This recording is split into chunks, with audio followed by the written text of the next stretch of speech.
ọmọ Yorùbá ṣe ti gbọ́ Yorùbá gbé nínú ọ̀rọ̀ wọn ní ìròyìn tó ń jó lórí omi onílù rẹ̀ ń bẹ nísàlẹ̀ mo ṣe fídíò kan náà ẹgbà wa o gbogbo ilé wa ní ti so wọ́n ti sun ilé wa o wọ́n ti sun ilé wa o gbogbo ilé wa ní ti so bàbá wa Sunday Igboho ẹgbà wa o ipa kọ̀ọ̀kan a nílò ìrànlọ́wọ́ o bàbá wa Sunday Igboho tẹ̀ tó fẹ́ dà lóru lánàá ẹgbà wa o bàbá wa Sunday Igboho tẹ̀ ní illiteracy ni kó wá gbà yín o bàbá Akíntóyè tẹ̀sán pé wọ́n ti dàgbà ọjọ́ pé ló da bàbá láàmú ẹ̀ ń pariwo pé ẹgbà wa o the Sultan of Sokoto armies wọ́n ti manufacturer ṣe mú sọ ìgbẹ́ manufacture their own uniform.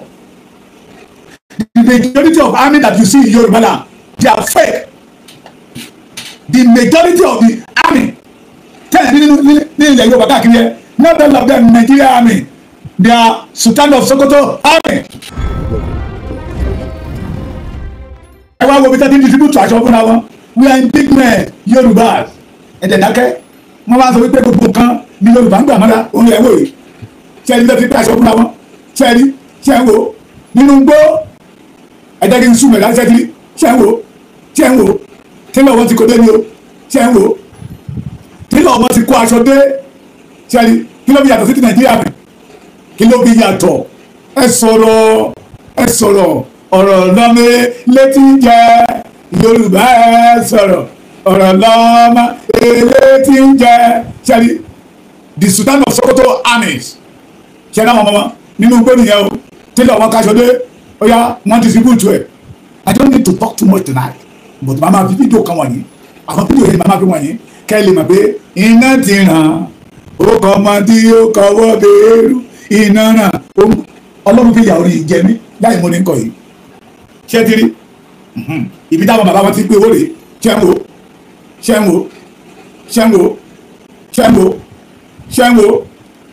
ń wo ṣẹ́tìlì ṣẹ́wó ó pọ̀ o ẹ jẹ́ ká sọ̀rọ̀ sí bàbá wọn ọ̀rọ̀ lọ́mọ ilé tí ń jẹ gbúrú ó pọ̀ mo kó wá rẹpẹtẹ ní o mo ṣe máa bí pẹ̀lú wa eléyìí ṣòwò wa àdó olóró nìyẹn o ẹ̀yin bàbá mi àtẹ̀yìn ìyá mi tẹ̀ ń wò wá lé ẹjọ́ ọmọ ẹ̀ máa tó ẹjọ́ ọmọ tó mélòó ṣẹ́wó àdó olóró nìyẹn o àkàrà tí yóò gbàdúrà kọ́mọ Yorùbá ó jẹ́ ṣùgbọ́n tẹ́tẹ́ pé ìwà tọ́mọ Yorùbá ó fi jẹ́ là ń wù lójoojúmọ́ tẹ́tẹ́ pé àwọn ọba wa bẹ́ẹ̀ máa jẹ́ ń bẹ̀ àwọn ọba tí Sunday Igboho sọ wípé we don't need your support kẹ́ ẹ sọ síta pé ẹ wà lẹ́yìn Sunday Igboho kátẹ́tẹ́ flush àwọn ọmọ yìí kúrò nínú gbó àwọn ọba wa dákẹ́ wọ́n rí fídíò yìí o wọ́n rí o wọ́n lè lọ bá Tinubu ní o wọ́n lè sẹ́yìn ṣe ẹ̀wọ̀n kékeré ọmọ ìtọ́mọdún mélòó sáà mo ní mo kó wá rẹpẹtẹ lálẹ́ yìí ni ọmọ yẹn tọ́mọdún mélòó tó ń fi àdó olóró tó fi ń ṣeré yẹ nínú gbó ẹ wá wo yunifọ̀mù tó kó wálé ẹ̀kan ó yẹ yẹ mo fẹ́ ṣe rí yunifọ̀mù tó kó wálé ẹ̀kan ṣe ń wo ṣe ti yunifọ̀mù tó kó wálé ẹ̀kan ilé náà tọ́mọdún mélòó ẹ jọ ẹ máa dá mi lóhùn ilé tọ́mọdún mélòó ọmọdún mélòó lẹ́yìn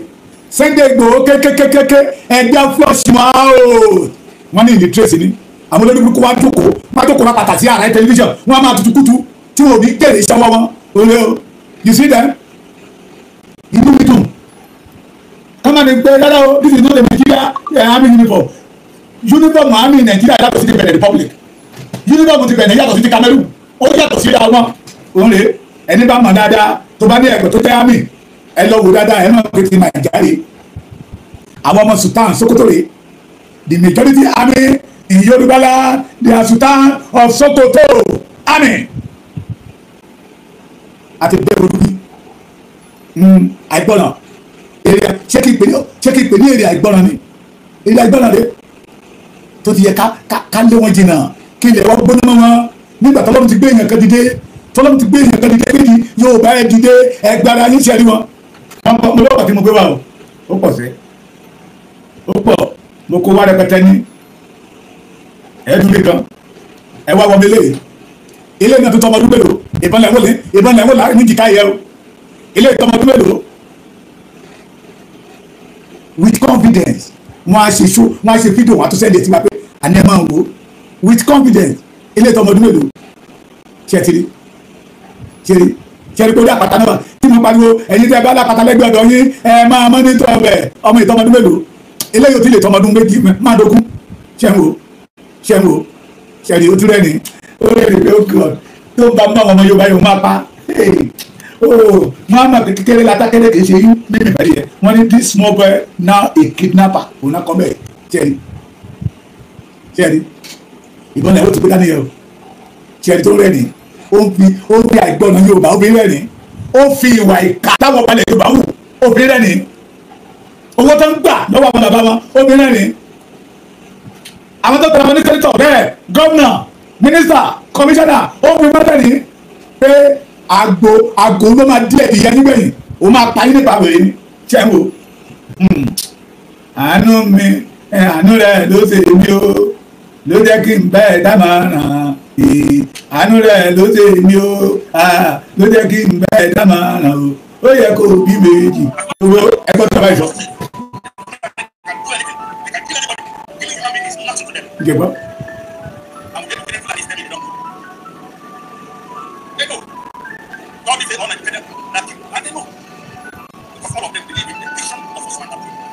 Ṣé tó bá yẹ sọ only because all of them believe in vision of Madam Fojo. The Sultan of Sokoto himself believe in it. All their government believe in it. The vision of their great father, Madam Fojo, they believe in it. That is why they are attacking the Yorubas. That is why they want to take over our land. But our own elders and others, they did not believe in the vision of Awolowo. That is why they are working against the vision of Awolowo. Vision tó jẹ́ pé tó sọ wọ́n di bàbàrà. Gbogbo òyìnbó tẹ́ ń gbọ́ lẹ́nu wọn, àwọn inclarity òyìnbó, àwọn equipotent òyìnbó, àwọn gbàǹkẹ́gbẹ̀ òyìnbó tẹ́ ń sọ ilé ìwé ẹ̀kọ́ ọ̀fẹ́ Awolowo náà ti lọ. And they go against the vision. Ìbẹ̀yìn yóò lè dáa. Gbogbo ẹ̀yin tẹ́ pé Yorùbá sí ó gọ̀. Èpè kọ́ ìbẹ̀yìn yóò lè dáa. Ẹ̀yin tẹ́ lè pé Fúlàní. Olórí kan ní Fúlàní ìpalẹ̀ ogun mọ́ Èdùmàrè jẹ́ ó tẹnu mi bóde. Á tẹnu tèmi bóde. Tẹ́ ẹ mọ̀ pé Fúlàní wọ́n tún kùkù dájà wọ́n palẹ̀ ogun mọ́. They want to finish the Yoruba and you keep quiet. You call yourself a leader. You call yourself a senator. You call yourself a rep in Yoruba land. Governor. And you call yourself a kábíyèsí. Ìbẹ̀yìn ni ò lè dáa. Torí Yorùbá wípé ọwọ́ tó bá ẹni tó bá ti kí ọwọ́ tó fún lóúnjẹ tó gẹ́gẹ́ pé ìbẹ̀yìn irú ẹ̀yìn ládùn kì í lóyin. Yorùbá ló sọ gbogbo ẹ̀yìn wọlé ló sọ nígbà èèyàn pàtàkì. You are now going against the freedom of Yoruba land. Ẹ máa ń fi ẹ̀mí ọmọ Yorùbá ń wọ ojú rere àwọn Fúlàní àwọn tẹ̀ ń kó àwọn ọ̀dọ́ wọn wọ́n kó wọn sínú igbó wọ́n kọ́ wọn bó ṣe yan AK-47 ní AK-59 ní AK-200 ní AK all kind of gun na ọmọ kékeré ti lè operate because they want to face the Yoruba and our kábíyèsí and our leader so-called leader go against the freedom of the Yoruba. Àwọn yẹn náà gbàgbọ́ àwọn ọmọ títí wọn. Ẹ wo àdó tọ́mọ yẹn mú dání yẹn ó mọ̀ léyìn dọ́là táwọn máa ta nínú fídíò kan máa yẹ sọ pé àwọn arrest ọlọ́pàá ló tẹ̀ tọ́ wọ́n arrest mínísítà tó sponsor Boko Haram they councillor they chairman oní at the end of the day they free them ó sọ tó the extent ó ní lára àwọn sponsor Boko Haram ó wà nínú senate làwọn títí wá bẹ́ẹ̀ tì mẹ́ I support the motion I senator ọ̀rẹ́ mẹ́rin pè mọ́ra mi wọ́n ní òun senator Arijẹnimọ Dàrú Akọtilẹ́ta support the motion of Alhaji Mumini Umar àwọn ló ń support the motion àwọn Fúlàní ẹgbẹ́ wọn ni torí pé wọ́n wá ojúlére wọn. Ọ̀gá ọlọ́pàá yẹ̀rẹ̀. So you can see that involvement of this class of people in banditry is more making the situation to become more and more complex. So, in essence, I can say that all caliber of people now are involved. Ṣé wo mọ́tò wọn? Ṣé ẹni tọ́kọ lọ? Ṣé ẹni wọn? Àbí ẹ̀yọ́ Yorùbá ẹ máa múra lẹ̀ sẹ́yìn. Ẹ máa múra lẹ̀ ṣé ẹni wọn? Ṣé ẹ wò wọn? Àánú Yorùbá máa ṣe mí o. Àánú Yorùbá ṣe mí. say now banditry is an industry. Jebo. Last month, we arrested a member of the State House of Assembly. Jebo. Banditry here in the president. We arrested a district head. We also as well arrested a former local government chairman. So you can see that the involvement of this class of people in banditry is more making the situation to become more and more complex.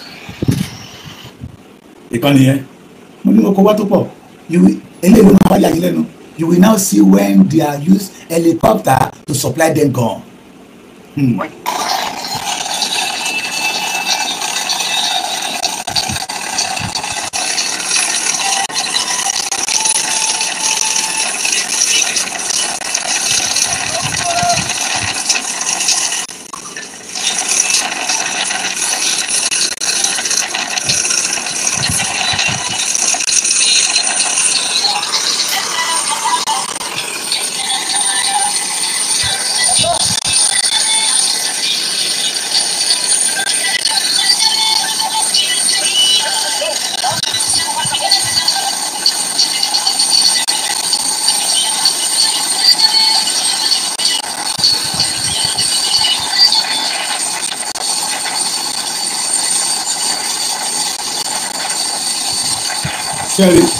Sherry, we wasn't back.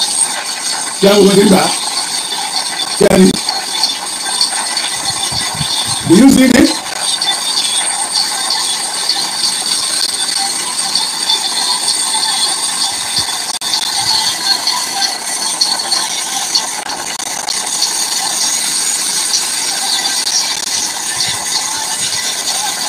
Nigeria government to dey trace àwọn wọ̀nyí wọ́n lè track àwọn wọ̀nyí helicopter yẹ èèyàn kan lójú jáde.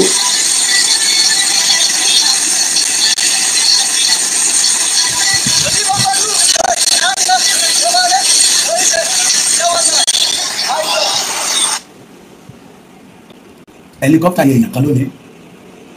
àwọn ọmọ kékeré ò lè dáwọ́ wọn lè dáwọ́ ní lọ́ra helicopter fara wọn so that the north leader have hidden agenda against the Yorubas ṣùgbọ́n àwọn tó jẹ́ leader titi wa agenda titi wa to make money the life of the Yoruba did not have money to pay ẹ wo àwọn àmì tí Yorùbá ṣe ń sùn ṣe mọ̀ pé mo ti ṣó níbi tí àwọn ọmọ Sultan Sokoto láti ń distribute aṣọ títí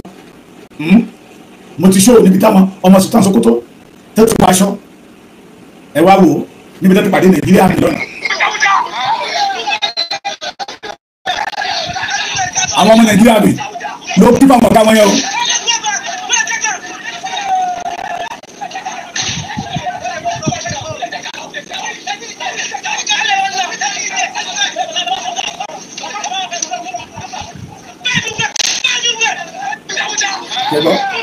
wọ́n kí fáwọn ọ̀gá wọn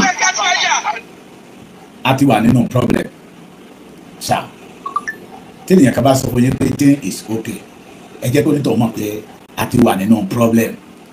big problem big problem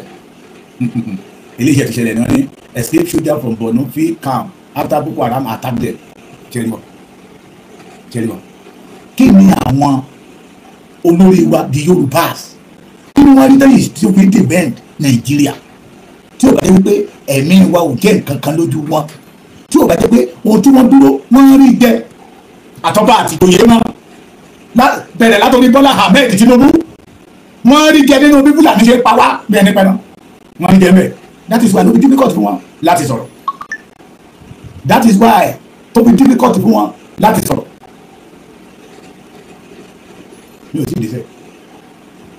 another helicopter supply them food.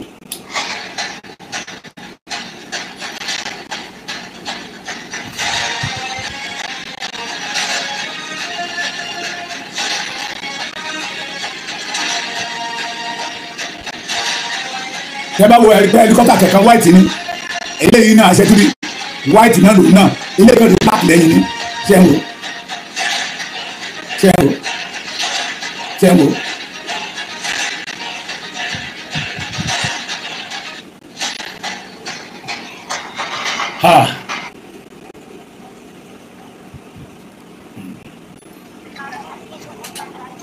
this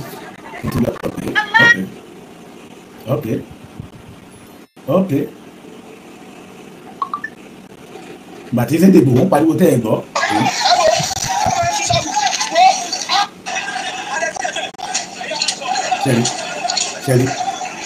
sẹ́rí ẹ̀mí àwọn fún ọba yóò gbọ́ orí ọ̀kẹ́rẹ́ tó kókó láwo if you are still a Yorùbá man and you are still defending Nigeria lórí ọmọ àlè níyí sáà tó bá jọba ilẹ̀ Yorùbá kan ló sì ń defending Nigeria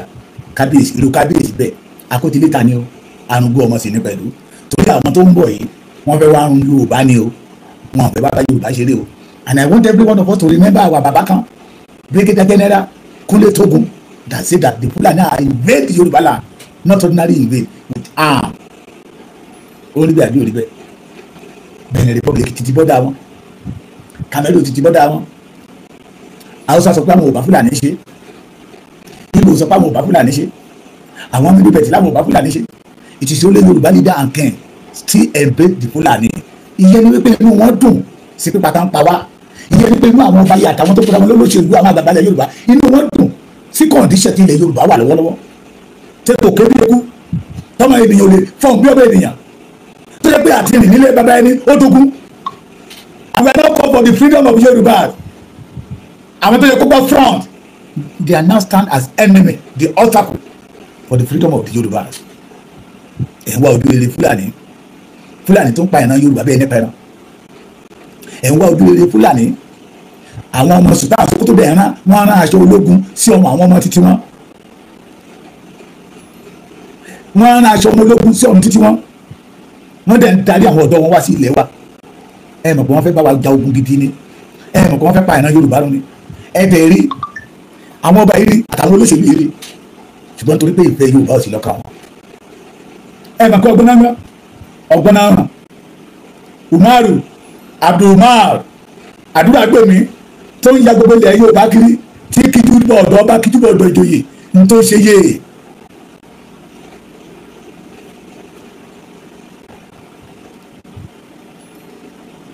ní tó ṣe yé ìṣẹ́tàn nìyẹn mọ gbogbo kọ́nàkọ́nà mọ gbogbo ibi tí ọ̀nà àṣírí wọn pápátá bàbá mi tó tún pè mí lẹ́nìí ó ní ọdún méjìdínlọ́gbọ̀n 28 years ló ń gbé ní Sudan ó ní ìlà tí ń gbẹ́lẹ̀ lẹ́gbẹ̀ẹ́ ojú ẹ̀yẹ ó ní ibẹ̀ náà ti ń kọ́ ilẹ̀ Fúlàní ni ó lè claim pé òun jẹ́ kan nínú àwọn olórí di Yorùbá national leader Fúlàní di Yorùbá national leader ọgbọ́n tó fẹ́ gbọ́n nìyẹn pé nígbà tó bá máa tó dọ̀dọ̀ híyà kò ní síbi àṣírí kan tí Yorùbá lè sàpamọ́ sí gbogbo ẹ̀ làwọn ọba mọ́ o àwọn ọba wa kàn ya ìkànnì gbogbo ẹ̀ làwọn ọba wa mọ́ o wọ́n kàn ya akótilétà àrùn ọba rẹ̀ ní òfin gbogbo tí wọ́n rí lórí social media àrà táwọn ará bíbá yìí dá ní òfin mú wọn lára ó tẹ́ wọn lọ́rùn ká máa gbé aṣọ gbogbo yẹ káàkiri ká máa wọ aṣọ gbogbo káàkiri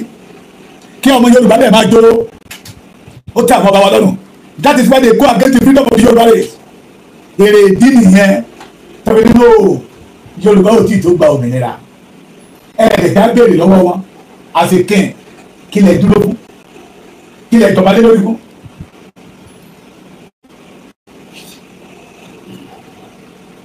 bẹ́ẹ̀ èèyàn kan bá dìde tó ní rárá ipò tí Yorùbá wà yóò dáa bí wọ́n lu àwọn àgbà ilẹ̀ Yorùbá wọ́n lu àwọn ọba ilẹ̀ Yorùbá láti gbóló ẹ̀rí bẹ́ẹ̀ ṣubú. èló ni Fúlàní ń fún yín tó wá ju ẹ̀mí ọmọ Yorùbá lọ.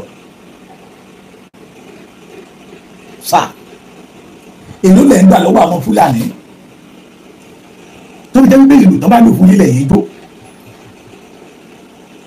èló ni Fúlàní fún yín tí ẹbí ń ṣe inú dídùn sí gbogbo tí Fúlàní fojú wa rí àwọn rẹ o ẹ ti rí o tó ń fẹ́ helicopter lọ kó ìjà fún wọn láàrin inú igbó sáà ẹ̀yin kábíyèsí ilẹ̀ Yorùbá ṣé inú dídùn yìí ni kí ìran Yorùbá parun abẹ́ ẹ̀ màkìtì Yorùbá bá ti wà nínú Nàìjíríà Yorùbá máa parun àwọn tó lọ rán orú nǹkan báyìí fún àwọn ọmọ wọn sà. àwọn tó lọ rán orú aṣọ báyìí fún àwọn ọmọ wọn sẹ́ni o mọ̀ pé wọ́n ní mission tó ní agbára tẹ̀gbọ́ kake gani hulun sojoji ne sababbi dandan an kawo wayin iskan daji wasu yankin nan so aka musu wayan hulun sojoji sababbi dandan ìyẹn ka iye títí lọ wá supply ṣẹ́ni ya Allah ka fita mu cikin wannan musibar to fa wannan da kuke gani hulun sojoji ne sababbi dandan an kawo wayin iskan daji wasu yankin nan so aka musu wayan hulun sojoji sababbi dandan ko din kawa akai ko sojoji aka doka ka sai musu Allah ba ya Allah ka fita mu cikin wannan musibar da ke damu to fa inú oríwo la tún lè kó fáwọn ọba wa inú oríwo la lè kó fáwọn tó jẹ́ àgbàgbà ilẹ̀ Yorùbá bí àwọn Fúlàní wọ́n rú àwọn ọ̀dọ́ wọn lágbára láti wá dojú ìjà kọ wá èyí tún tú àṣírí àwọn ọmọ Yorùbá síta mo rọ gbogbo ẹ̀yin ọmọ Yorùbá ẹja múra o àdúrà nílò tó pé ọlọ́mọdé àgbà àlejò ọ̀ràn ṣùgbọ́n àlejò ọ̀ràn ti wà lẹ́yìn kò lè wa o gbogbo àwọn èyí tẹ̀ rí tán distribute aṣọ fún wọn yẹn ilẹ̀ Yorùbá náà bọ̀ wọ́n fẹ́ gbalẹ̀ wa ni o wọ́n fẹ́ gbalẹ̀ wa ni o wọ́n bá wa ṣeré o wọ́n mú ìní wa gidi ni o àwọn bàbá wa dẹ̀ ní two option ìkànnì ẹ̀mú 20 billion wá kẹjẹ kó lọ fèsì Fúlàní ìkànnì òun nídìí owó kẹyìn bàbá yẹn sá sọ pé ẹ ti wà lẹ́yìn ni ìkànnà tí Fúlàní bá wọlé Yorùbá lè ní a sọ pé Fúlàní ti wọlé iye power bike tán gbé wọlé nọ́mbà iye àwọn Fúlàní tó wọlé òun máa sọ fún yín tó bá dẹ̀ ti sọ pé power bike mẹ́wàá ní kó wọlé o power bike mẹ́ta ní kó wọlé o ogún power bike ọgbọ̀n power bike ni o àwọn ẹ̀tàdínlúgba ẹ̀wọ̀n ló wọlé ni o tó bá ti sọ tán á parí wọlé ó lè sálọ sí France ìkan wá wà tó ń bá rí pé wọ́n wọlé á kó àwọn ènìyàn wọlé wá gbọ́ ní igbó pẹ̀lú wọn ni ilé tó ń pariwo wọlé yẹn làwọn ọba ilẹ̀ Yorùbá mú ní ọ̀rẹ́ torí wọ́n jọ ń pariwo rè sọ́sọ́rì ni